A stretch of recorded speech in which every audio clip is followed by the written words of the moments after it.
Ada satu fenomena teman-teman sekalian yang kita semua bisa lihat di depan mata kita, yaitu masalah kematian. Risalah ini akan kami sampaikan kepada orang yang sehat dan sakit, orang yang kaya dan juga miskin, para pemimpin dan masyarakat, orang cerdas dan juga orang yang bodoh, laki-laki dan perempuan, anak kecil ataupun orang dewasa. Ingatlah saudaraku, kita akan mengakhiri kehidupan dunia ini. Ada batas waktu di mana kita semua akan meninggalkannya. Semua yang kita kumpulkan dari rumah yang mewah, kendaraan yang kita banggakan, pasangan hidup, apa saja dari pakaian, bahkan perlengkapan dan pernak-pernik kehidupan ini, semuanya akan ditinggal. Pasti kita akan meninggalkannya. Nabi SAW bersabda dalam sebuah hadis yang sahih, kalau anak Adam meninggal dunia, akan ikut bersamanya ke kuburan tiga: keluarganya, hartanya, dan amalnya. Serta akan pulang dua, keluarganya akan pulang. Secinta-cintanya seorang istri pada suaminya, pasti dia tidak akan pernah menginap di kuburan itu. Dia akan pulang. Cinta-cintanya seorang suami pada istrinya juga tidak akan tinggal menemani istrinya di kuburan.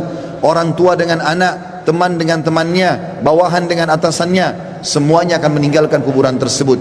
Begitu juga dengan harta. Mobil semewah apapun hanya diparkir di pagar kuburan. Setelah itu akan dibawa pulang menjadi warisan. Yang tinggal bersama kita hanya satu, amal kita, yang selama ini selalu kita lalaikan. Mikrofon masjid dengan keras, panggilan dari Allah, hayya 'alas shalah, hayya 'alal falah, ayo salat, ayo menuju kepada kemenangan, kita lalaikan. Orang miskin yang mengetuk-ngetuk kaca mobil, di sebelah rumah orang miskin tidak makan, mengulurkan tangannya, lalu syaitan membisikkan kuping kita mengatakan, orang itu masih muda, masih kuat. Lalu kita mengiyakan syaitan sehingga kita tidak mengeluarkan sedekah tersebut. Al-Quran hanya menjadi hiasan, berbangga-bangga dengan kertasnya, dengan sampulnya yang bagus, penerbitnya yang dikenal, atau yang bestseller yang dijual di pasar-pasar. Bukan lagi berfungsi sebagai ayat-ayat Allah, peringatan yang harus dibaca dan jadi prinsip hidup, hanya menjadi sebuah kenangan saja. Begitu juga dengan orang tua yang dilupakan, hanya kena jabatan yang sudah naik, harta yang sudah mulai melimpah, memiliki pasangan yang cantik, anak-anak yang banyak, sehingga orang tua di kampung halaman dilupakan. Telepon pun hanya setahun sekali. Tidak ada lagi kejar pahala dan surga dari kedua orang tua. Padahal seorang salafus saleh pernah menemukan salah satu orang tuanya meninggal, lalu dia menangis terisak-isak. Kemudian murid-muridnya menanyakan, kenapa anda menangis? Kata dia, sungguh satu pintu surga sudah tertutup untukku, maka tertinggal satu lagi. Dan sekian banyak fenomena dalam kehidupan kita yang kita lalaikan, saudaraku seiman. Dengarkan dan renungi baik-baik bagaimana Allah mengingatkan dalam kitabnya tentang masalah hari pulang ini. Yang pertama disebutkan di dalam Al-Quran surah Al-Baqarah ayat 281. Allah berfirman, dan kekal ditilawakan oleh orang-orang beriman sampai hari kiamat. A'udzu billahi minasyaitonir rajim. Wattaqu yawman turja'una fihi ila Allah, thumma tuwaffa kullu nafsin ma kasabat wa hum la yudhlamun. Takutlah kalian, persiapkanlah diri kalian, fikirkanlah baik-baik, masuk semua dalam makna wattaqu. Hati-hatilah kalian dengan hari di mana kalian akan dikembalikan kepada Allah. Kemudian setiap jiwa akan diberikan balasan dan laporan dari amal-amalnya, baik ataupun buruk, dan mereka tidak akan dizalimi sedikit pun. Kalau hari ini teman-teman kita melihat seseorang kerabat kita, teman sejawat kita, partner bisnis kita dibungkus dengan kain kafan dan meninggal, dan kita mengantar ke kuburan sebagaimana mungkin itu sudah pernah kita lakukan, maka satu waktu nanti kita yang akan diantar. Teman-teman sekalian masih malas sholat, sholatlah teman-teman sebelum anda disolati oleh orang-orang. Banyak orang meninggalkan saf pertama masjid, padahal itu keutamanya sangat besar, tapi dia menunggu dia akan disolati di saf pertama pada saat meninggal dunia. Ini kerugian, penyesalan akan datang terakhir, saudaraku seiman. Dalam ayat lain Allah berfirman dalam surah Al-Baqarah ayat 48, A'udzu billahi minasyaitonir rajim. Wattaqu yawman la tajzi nafsun an nafsin syai'a wa la yaqbalu minha syafa'atun wa la yu'khadhu minha 'adlun wa la hum yunsarun.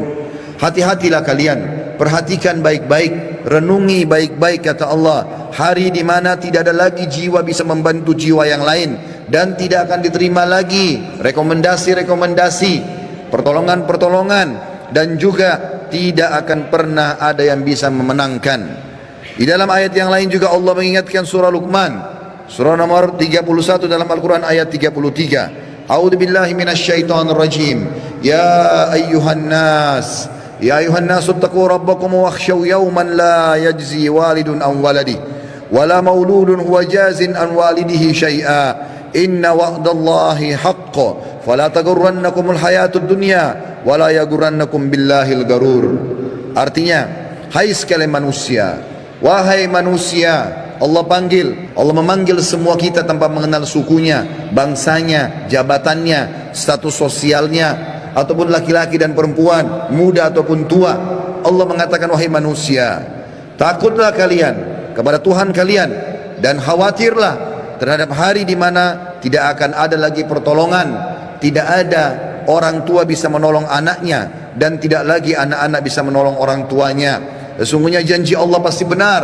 Jangan kehidupan dunia melalaikan kalian, dan jangan sampai kalian terlalaikan. Allah subhanahu wa ta'ala mengingatkan di ayat yang lain, surah Al-Muzammil, surah nomor 39 ayat 17 sampai 19. Allah berfirman, a'udzubillahi minasyaitonir rajim. Fa kaifa tattaquna in kafartum yawma yaj'alul wildanu shiba. Bagaimana kalian bisa memungkiri hari di mana anak kecil pun bisa menjadi tua tiba-tiba? As-sama'u munfatirun bih, pada hari kiamat nanti maka langit-langit pun akan pecah. Kana wa'duhu maf'ula, dan itu janji Allah pasti akan terjadi. Inna hadhihi tadhkirah, ini adalah peringatan yang sangat bermanfaat. Faman syaa'a ittakhadha ila rabbih sabila, siapa yang berakal maka dia segera mengambil jalan menuju ke Tuhannya. Saudaraku seiman, ada seorang soleh dulu kaya raya di zaman tabi'in di Irak. Dia lagi duduk di kebun kurmanya. Orang ini kebetulan sering ibadah, rajin sekali ibadah. Satu waktu dia pernah lalai beribadah. Ada beberapa waktu dari amal-amal sunnah yang dia tinggalkan, bukan amal wajib.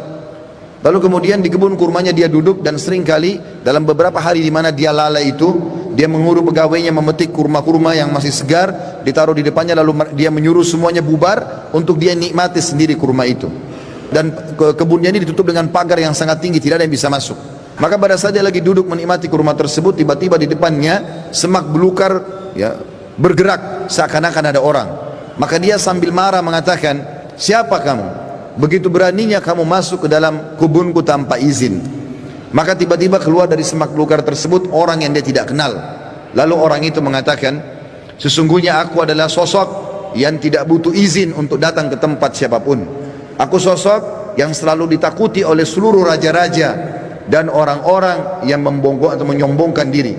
Aku sosok yang selalu kalau datang tidak pernah terlambat dalam menyelesaikan urusanku. Maka tiba-tiba orang soleh dan kaya ini menundukkan matanya yang tadinya melotot karena merasa marah, tiba-tiba dia ketakutan. Lalu dia mengucapkan kalimat, apakah Allah masih memberikan aku kesempatan untuk kembali? Maka dia pun, orang itu pun mengatakan, masih ada beberapa waktu untukmu, maka bertaubatlah. Tiba-tiba orang itu menangis, kemudian dia angkat kepalanya, orang yang tadi menyampaikan berita itu sudah hilang.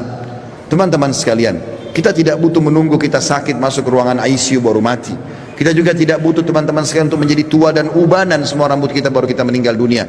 Kita tidak butuh tiba-tiba teman-teman stroke ataupun tubuh kita melemah atau kulit kita keriput baru kita meninggal dunia. Berapa banyak anak kecil yang masih muda pada saat ajalnya datang semuanya meninggal dunia.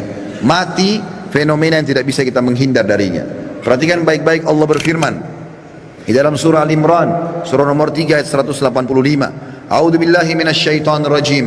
Kullu nafsin dha'iqatul maut wa innama tuwaffawna ujurakum yawmal qiyamah wa man zuhziha 'anil nari wa udkhilal jannata faqad faz wa mal hayatud dunya illa mata'ul gurur.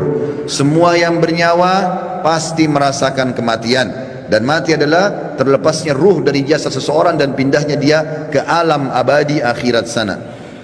Dan setiap jiwa akan diberikan balasan pada hari kiamat sesuai dengan amalnya. Maka siapa yang bisa diselamatkan pada hari kiamat dari api neraka, kemudian masuk ke dalam surga, sungguh dia telah beruntung. Ketahuilah, kehidupan dunia hanyalah kehidupan yang menipu belaka.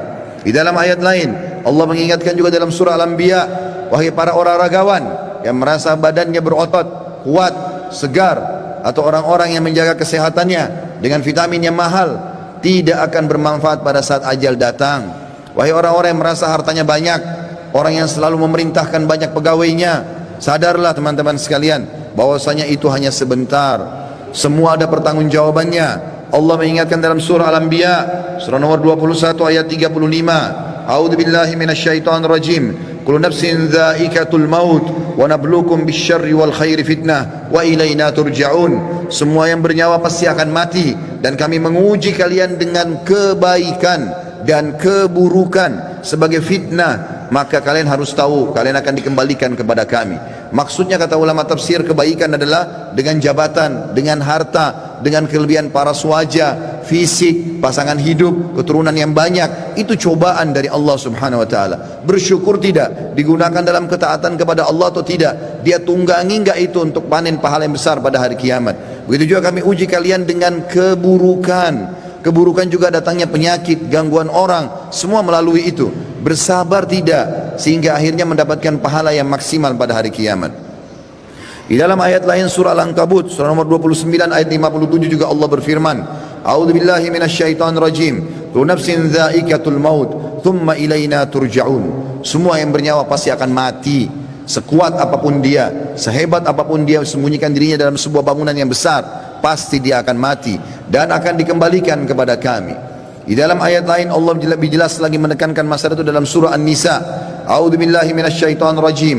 Ainama takunu yudrikumul maut walau kuntum fi burujim musyayyadah.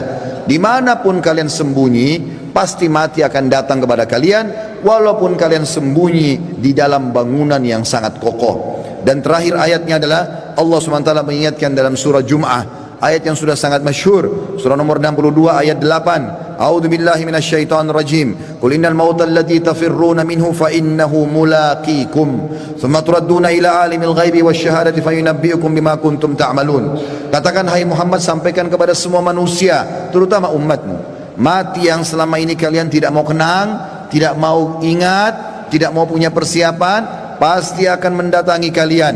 Kemudian kalian akan dikembalikan kepada zat yang maha mengetahui yang gaib dan juga yang nyata, dan akan memberitahukan kepada kalian apa yang telah kalian amalkan. Saudaraku seiman, ingat, ruangan ICU di rumah sakit hanya 2 atau 3, dan orang yang sedang berobat di rumah sakit lebih sedikit jumlahnya daripada orang yang berjalan di sebelah rumah sakit. Di pinggir jalan lebih banyak, artinya lebih banyak orang meninggal yang tidak sakit.